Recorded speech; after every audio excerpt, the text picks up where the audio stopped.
বাংলাদেশের জাতীয় সংসদ নির্বাচন ডিসেম্বরের পরিবর্তে জুন মাসকে সময়সীমা হিসেবে নির্ধারণের যে আলোচনা চলছে তা নিয়ে গভীর সন্দেহ প্রকাশ করেছে বিএনপি। দলটির শীর্ষ নেতৃত্ব মনে করছে নির্বাচনকে বিলম্বিত করার জন্য উদ্দেশ্যপ্রণোদিতভাবে কিছু দৃশ্যপট তৈরি করা হচ্ছে।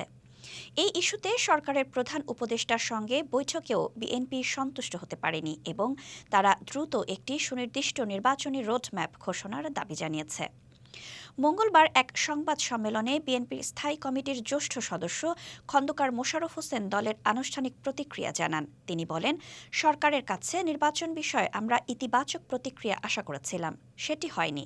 রাজনৈতিক দলগুলোর সঙ্গে প্রধান উপদেষ্টার আলোচনার বিষয়ে তার প্রেস সচিবের মাধ্যমে সরকারের যে বক্তব্য পাওয়া গেছে তাতে জাতীয় নির্বাচনের বিষয়ে সুস্পষ্ট কোনো রোডম্যাপের ঘোষণা না থাকায় বিএনপি হতাশ হয়েছে।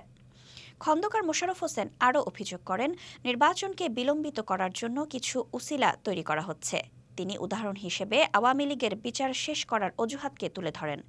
বিএনপি জোর দিয়ে বলেছে, জাতীয় নির্বাচনের জন্য ডিসেম্বর মাসই উপযুক্ত সময় এবং তারা এই অবস্থানে অনড়।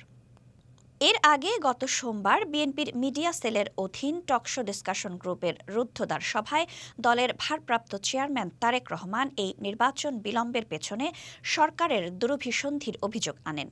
তিনি প্রশ্ন তুলেছেন, নির্বাচন কেন ডিসেম্বরের মধ্যে নয়, কেন সেটি জুন পর্যন্ত নিতে হবে?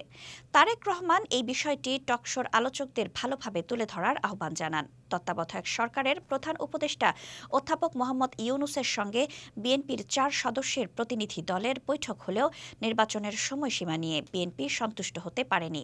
এই পরিস্থিতি দেশের রাজনৈতিক অঙ্গনে নতুন করে সংশয় ও সন্দেহ তৈরি করেছে।